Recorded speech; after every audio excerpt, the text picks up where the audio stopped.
வணக்கம். How to pick a stock சீரீஸில் போன வீடியோவில் டெப்ட்டை பற்றி பார்த்தோம். இந்த வீடியோவில் பிஇ ரேஷியோ வேல்யூவேஷன் பற்றி பார்க்கலாம்.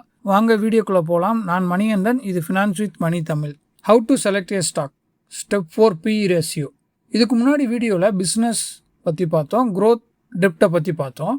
இப்போ அடுத்து பார்க்க போகிறது வேல்யூவேஷன். அதாவது ஒரு ஸ்டாக் ஓவர் ப்ரைஸ்டாக இருக்கா, என்னதான் இந்த 3 ஸ்டெப்பை தாண்டி இருந்தாலும் 4வது ஸ்டெப்பில் ஸ்டாக் ஹையஸ்ட் ப்ரைஸில் இருக்கா, அதாவது 10 ரூபா ஸ்டாக்கு 30 ரூபாவில் வித்துட்டு இருக்குன்னா அந்த இடத்துல நம்ம வாங்குறது ரிஸ்க் தான். அதை எப்படி கண்டுபிடிக்கிறதுனா அதுக்கு தான் பிஇ ரேஷியோன்னு ஒன்று இருக்குது. அதை பற்றி என்னென்னு பார்க்கலாம். ஒரு ஸ்டாக் சீப் ரேட்டில் இருக்கா, எக்ஸ்பென்சிவ் ரேட்டில் இருக்கா அப்படின்றத பார்க்கலாம். இப்போ நம்ம ஏதாவது ஒரு கடைக்கு போகிறோம், ஒரு பொருள் சம்டைம் டிஸ்கவுண்ட்டில் கிடைக்கும், சம்டைம் ஹையஸ்ட் வேல்யூவில் வித்துட்ருப்பாங்க. அது சப்ளை அண்ட் டிமாண்டை பொறுத்து. அதே மாதிரி தான் இங்கேயும் சீப்பாக இருக்கா, எக்ஸ்பென்சிவாக இருக்கா அப்படின்றத இங்கே பார்க்கலாம். அதுக்கு பிஇ ரேஷியோ யூஸ் பண்ணுறாங்க. அதாவது ப்ரைஸ் டிவைடட் பை ஏர்னிங்ஸ். அதில் வர்ற ப்ரைஸ் 100 ரூபா, ஆனால் அதோட ப்ராஃபிட் 10 ரூபானா பிஇ ரேஷியோ 10ன்னு அர்த்தம். இதில் ஒரு சிம்பிள் அண்டர்ஸ்டாண்டிங் இருக்குங்க.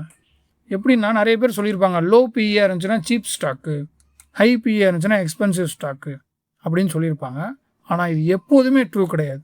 சம்டைம் ஹை பிஇ ஸ்டாக் கூட நல்ல ஸ்டாக்காக இருக்கலாம். டிஃப்ரெண்ட்டாக இருக்குல்ல? ஆமாங்க. இதில் இருக்க சில கேசஸை பார்த்துட்டு அது என்னன்றதை பார்ப்போம். சம்டைம் ஹை பிஇ ஹை க்ரோத்தில் இருக்கும் ஸ்டாக், அதுவும் நல்ல ஸ்டாக்காக இருக்கும். ஹை பிஇ லோ க்ரோத்தில் இருக்குது, அதுக்கு நல்ல ஸ்டாக் கிடையாது. அதாவது டேரெக்டாக பிஇயை வச்சு மட்டும் அந்த ஸ்டாக்கை நம்ம டிசைட் பண்ணக்கூடாது, அதோட க்ரோத்தையும் வச்சு டிசைட் பண்ணணும். இதில் இருக்க செக்லிஸ்ட் என்னது, பிஇயை கம்பேர் பண்ணணும், அதோட க்ரோத் எப்படி இருக்குன்னு பார்க்கணும். பிஇயோட வேல்யூ அப்படியே பிளைண்டாக ஃபாலோ பண்ணக்கூடாது. இப்போது இதை எங்கே போய் பார்க்குறது, அதாவது பிஇயை எங்கே போய் செக் பண்ணுறது அப்படின்னா, போன வீடியோவில் சொன்ன மாதிரி தான் இதை screener.in போய் பார்ப்போம். அதோட வெப்சைட்டோட லிங்க்கை நான் டிஸ்கிரிப்ஷனில் கொடுத்துருக்கேன். இப்போ நம்ம அந்த வெப்சைட்டை ஓப்பன் பண்ணலாம். screener.in.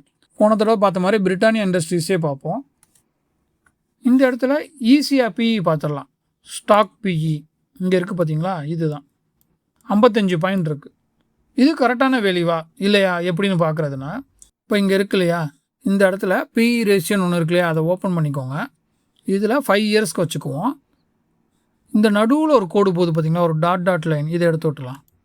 டாட் லைன் போகுது பார்த்தீங்களா, இதுதான் மீடியம் பிஇ. அதாவது இதோட ஆவரேஜாக இந்த இடத்துல இருக்கும் அப்படின்னு. இதுக்கு கீழே இருந்துச்சுன்னா ஸ்டாக் சீப்பாக இருக்குன்னு அர்த்தம், இதுக்கு மேலே இருந்துச்சுன்னா ஸ்டாக் கொஞ்சம் எக்ஸ்பென்சிவாக இருக்குன்னு அர்த்தம். இப்போ கரண்ட்டாக 55 இருக்குது, ஆனால் அதோட மீடியம் 56, 60க்கு பக்கத்தில் இருக்குது, 56 பக்கத்தில் இருக்குது. ஸோ இது கொஞ்சம் நல்ல ரேட்டில் இருக்குன்னு அர்த்தம். ஆனால் எல்லா டைமும் இந்த ஒரு பாயிண்ட்டை வச்சு மட்டும் நம்ம ட்ரேட் பண்ணவே கூடாது. எல்லா பாயிண்ட்டையும் பாஸ் பண்ணணும், எல்லா ஸ்டெப்பையும் பாஸ் பண்ணணும். இந்த ஒரு ஸ்டெப்பை வச்சு மட்டும் நம்ம ட்ரேட் பண்ணோம்னா அது மிகப்பெரிய ஆபத்தில் போய் முடியும். ஸோ பிரிட்டானியா இப்போது 4வது ஸ்டெப்பையும் தாண்டிருச்சு. ஸோ இப்போ அடுத்த வீடியோவில் ஆர்ஓஇ இல்லைன்னா ஆர்ஓசிஇ அப்படின்னா என்னென்னு பார்ப்போம். பிஇ வச்சு நம்ம ரைட் ப்ரைஸில் வாங்கலாம். தேங்க்யூ.